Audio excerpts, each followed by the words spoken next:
functioning of the Indian federal system depends not only on the harmonious relations and close cooperation between the center and the states but also between the states inter se. Hence, the Constitution makes the following provisions with regard to interstate adjudication of interstate water disputes. Coordination through interstate councils. Mutual recognition of public acts, records and judicial proceedings. Freedom of interstate trade, commerce and intercourse. In addition, the zonal councils have been established by the Parliament to promote interstate cooperation and coordination. Interstate water disputes. Article 262 of the Constitution provides for the adjudication of interstate water disputes. It makes two provisions. Parliament may by law provide for the adjudication of any dispute or complaint with respect to the use, distribution and control of waters of any interstate river and river valley. Parliament may also provide that neither the Supreme Court nor any other court is to exercise jurisdiction in respect of any such dispute or complaint. Under this provision, the Parliament has enacted two laws: the River Boards Act 1956 and the Interstate Water Disputes Act 1956. The River Boards Act provides for the establishment of river boards for the regulation and development of interstate river and river valleys. A river board is established by the central government on the request of the state governments concerned to advise them. The Interstate Water Disputes Act empowers the central government to set up an ad hoc tribunal for the adjudication of a dispute between two or more states in relation to the waters of an interstate river or river valley.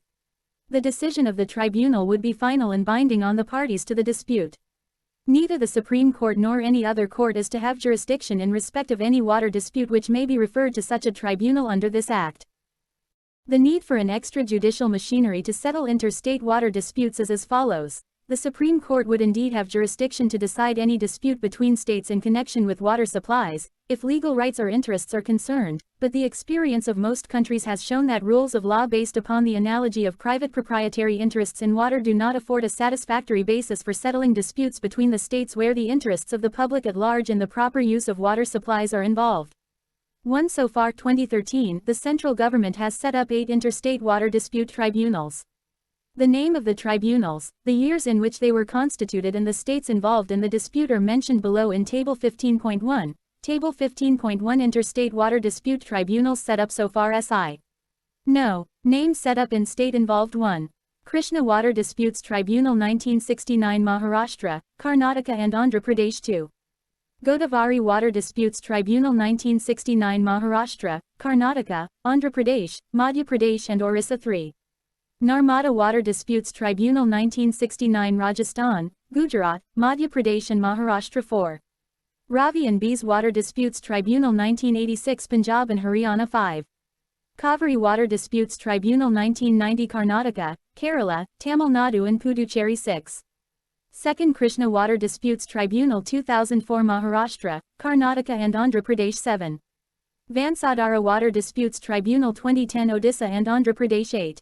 Mahadayi Water Disputes Tribunal 2010 Goa, Karnataka and Maharashtra Interstate Councils. Article 263 contemplates the establishment of an interstate council to effect coordination between the states and between center and states. Thus, the President can establish such a council if at any time it appears to him that the public interest would be served by its establishment. He can define the nature of duties to be performed by such a council and its organization and procedure. Even though the President is empowered to define the duties of an interstate council, Article 263 specifies the duties that can be assigned to it in the following manner: A. Inquiring into and advising upon disputes which may arise between states. B. Investigating and discussing subjects in which the states or the center and the states have a common interest. And C. Making recommendations upon any such subject, and particularly for the better coordination of policy and action on it.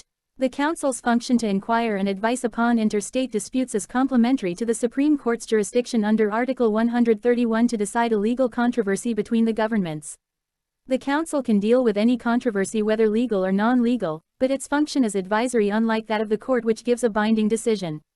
2. Under the above provisions of Article 263, the President has established the following councils to make recommendations for the better coordination of policy and action in the related subjects: Central Council of Health, Central Council of Local Government and Urban Development. 3. 4 Regional Councils for Sales Tax for the Northern, Eastern, Western and Southern Zones. The Central Council of Indian Medicine and the Central Council of Homeopathy were set up under the Acts of Parliament. Point 4 Establishment of Interstate Council. The Sarkaria Commission on Center-State Relations 1983-87 made a strong case for the establishment of a permanent interstate council under Article 263 of the Constitution. It recommended that in order to differentiate the interstate council from other bodies established under the same Article 263, it must be called as the Intergovernmental Council. The Commission recommended that the Council should be charged with the duties laid down in clauses B and C of Article 263, see above. In pursuance of the above recommendations of the Sarkaria Commission, the Janata Dal government headed by V.P. Singh established the Interstate Council in 1990. 5. It consists of the following members. I. Prime Minister as the Chairman. E. Chief Ministers of all the states. E. Chief Ministers of Union Territories having legislative assemblies. IV. Administrators of Union Territories not having legislative assemblies. V. Governors of states under President's rule. V. 6 Central Cabinet Ministers, including the Home Minister, to be nominated by the Prime Minister. 5 Ministers of Cabinet rank Minister of State independent charge, nominated by the Chairman of the Council, i.e., Prime Minister, or permanent invitees to the Council. The Council is a recommendatory body on issues relating to interstate, center-state and center-union territories relations. It aims at promoting coordination between them by examining, discussing and deliberating on such issues. Its duties, in detail, are as follows: investigating and discussing such subjects in which the states or the center have a common interest, making recommendations upon any such subject for the better coordination of policy and action on it, and deliberating upon such other matters of general interest to the states as may be referred to it by the chairman. The Council may meet at least thrice in a year. Its meetings are held in camera and all questions are decided by consensus. There is also a standing committee of the Council. It was set up in 1996 for continuous consultation and processing of matters for the consideration of the Council. It consists of the following members. I. Union Home Minister is the Chairman. E. 5 Union Cabinet Ministers. E. 9 Chief Ministers. The Council is assisted by a Secretariat called the Interstate Council Secretariat. This Secretariat was set up in 1991 and is headed by a Secretary to the Government of India. Since 2011, it is also functioning as the Secretariat of the Zonal Councils. Public Acts, Records and Judicial Proceedings. Under the Constitution, the jurisdiction of each state is confined to its own territory. Hence, it is possible that the acts and records of one state may not be recognized in another state. To remove any such difficulty, the Constitution contains the full faith and credit clause, which lays down the following. Full faith and credit is to be given throughout the territory of India to public acts, records and judicial proceedings of the center in every state. The expression, public acts, includes both legislative and executive acts of the government. The expression, public record, includes any official book, register or record made by a public servant in the discharge of his official duties. E. The manner in which and the conditions under which such acts, records and proceedings are to be proved and their effect determined would be as provided by the laws of Parliament. This means that the general rule mentioned above is subject to the power of Parliament to lay down the mode of proof as well as the effect of such acts, records and proceedings of one state in another state. E. Final judgments and orders of civil courts in any part of India are capable of execution anywhere within India without the necessity of a fresh suit upon the judgment. The rule applies only to civil judgments and not to criminal judgments. In other words, it does not require the courts of a state to enforce the penal laws of another state. Interstate Trade and Commerce. Articles 301 to 307 in Part 13 of the Constitution deal with the trade, commerce and intercourse within the territory of India. Article 301 declares that trade, commerce and intercourse throughout the territory of India shall be free. The object of this provision is to break down the border barriers between the states and to create one unit with a view to encourage the free flow of trade, commerce and intercourse in the country. The freedom under this provision is not confined to interstate trade, commerce and intercourse but also extends to intrastate trade, commerce and intercourse. Thus, Article 301 will be violated whether restrictions are imposed at the frontier of any state or at any prior or subsequent stage. The freedom guaranteed by Article 301 is a freedom from all restrictions, except those which are provided for in the other provisions, Articles 302 to 305 of Part 13 of the Constitution itself. These are explained below. Parliament can impose restrictions on the freedom of trade, commerce and intercourse between the states or within a state in public interest. Point 6. But the Parliament cannot give preference to one state over another or discriminate between the states except in the case of scarcity of goods in any part of India. The legislature of a state can impose reasonable restrictions on the freedom of trade, commerce and intercourse with that state or within that state in public interest. But, a bill for this purpose can be introduced in the legislature only with the previous sanction of the President. Further, the state legislature cannot give preference to one state over another or discriminate between the states. The legislature of a state can impose on goods imported from other states or the Union territories any tax to which similar goods manufactured in that state are subject. This provision prohibits the imposition of discriminatory taxes by the state. The freedom under Article 301 is subject to the nationalization laws, i.e., laws providing for monopolies in favor of the center or the states. Thus, the Parliament or the state legislature can make laws for the carrying on by the respective government of any trade, business, industry or service, whether to the exclusion, complete or partial, of citizens or otherwise. The Parliament can appoint an appropriate authority for carrying out the purposes of the above provisions relating to the freedom of trade, commerce and intercourse and restricts on it. The Parliament can also confer on that authority the necessary powers and duties. But, no such authority has been appointed so far. 7 Zonal Councils. The zonal councils are the statutory and not the constitutional bodies. They are established by an act of the Parliament, that is, States Reorganization Act of 1956. The act divided the country into 5 zones: northern, central, eastern, western and southern, and provided a zonal council for each zone. While forming these zones, several factors have been taken into account which include the natural divisions of the country, the river systems and means of communication, the cultural and linguistic affinity and the requirements of economic development, security and law and order. Each zonal council consists of the following members: A. Home Minister of Central Government, B. Chief Ministers of all the states in the zone, C. 2 other ministers from each state in the zone, D. Administrator of each union territory in the zone. Besides, the following persons can be associated with the zonal council as advisors, i.e., without the right to vote in the meetings. A person nominated by the Planning Commission, E. Chief Secretary of the government of each state in the zone, and E. Development Commissioner of each state in the zone.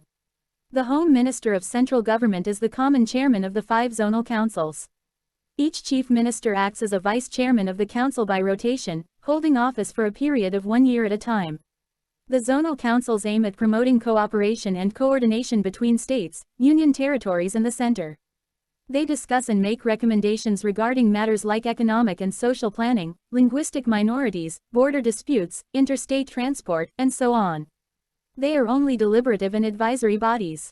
The objectives or the functions of the zonal councils, in detail, are as follows: to achieve an emotional integration of the country, to help in arresting the growth of acute state consciousness, regionalism, linguism and particularistic trends, to help in removing the after effects of separation in some cases so that the process of reorganization, integration and economic advancement may synchronize, to enable the center and states to cooperate with each other in social and economic matters and exchange ideas and experience in order to evolve uniform policies, to cooperate with each other in the successful and speedy execution of major development projects, to secure some kind of political equilibrium between different regions of the country. Table 15.2 Zonal Councils at a glance. Name 1. Northern Zonal Council members: Jammu and Kashmir, Himachal Pradesh, Haryana, Punjab, Rajasthan, Delhi, and Chandigarh. 2. Central Zonal Council: Uttar Pradesh, Uttarakhand, Chhattisgarh, and Madhya Pradesh. 3. Eastern Zonal Council: Bihar, Jharkhand, West Bengal and Orissa. 4. Western Zonal Council: 5. Southern Zonal Council: Gujarat, Maharashtra, Goa, Dadra and Nagar Haveli and Daman and Diu, Andhra Pradesh, Karnataka, Tamil Nadu, Kerala and Puducherry. Headquarters: New Delhi, Allahabad, Kolkata, Mumbai, Chennai. Northeastern Council: in addition to the above zonal councils, a Northeastern Council was created by a separate Act of Parliament, the Northeastern Council Act of 1971.8. Its members include Assam, Manipur, Mizoram, Arunachal Pradesh, Nagaland, Meghalaya, Tripura and Sikkim. 9. Its functions are similar to those of the zonal councils, but with few additions. It has to formulate a unified and coordinated regional plan covering matters of common importance. It has to review from time to time the measures taken by the member states for the maintenance of security and public order in the region. Notes and references: Table 15.3 Articles related to interstate relations at a glance. Article number Subject matter mutual recognition of public acts, etc. 261. Public acts, records and judicial proceedings disputes relating to waters 262. Adjudication of disputes relating to waters of interstate rivers or river valleys coordination between states 263. Provisions with respect to an interstate council interstate trade and commerce 301. Freedom of trade, commerce and intercourse 302. Power of Parliament to impose restrictions on trade, commerce and intercourse 303. Restrictions on the legislative powers of the Union and of the states with regard to trade and commerce 304. Restrictions on trade, commerce and intercourse among states 305. Saving of existing laws and laws providing for state monopolies 306. Power of certain states in Part B of the first schedule to impose restrictions on trade and commerce repealed 307. Appointment of authority for carrying out the purposes of Articles 301 to 304(1). Report of the Joint Parliamentary Committee. Select Committee of the House of Lords appointed to join with a Committee of the House of Commons to consider the future government of India. 2. M.P. Jain. Indian Constitutional Law, WADA, 4th edition, p. 382. 3. It was originally known as the Central Council of Local Self-Government 1954. 4. India 2003, p. 242. 5. The Interstate Council Order dated May 28, 1990. 6. For example, the Parliament has made the Essential Commodities Act 1955.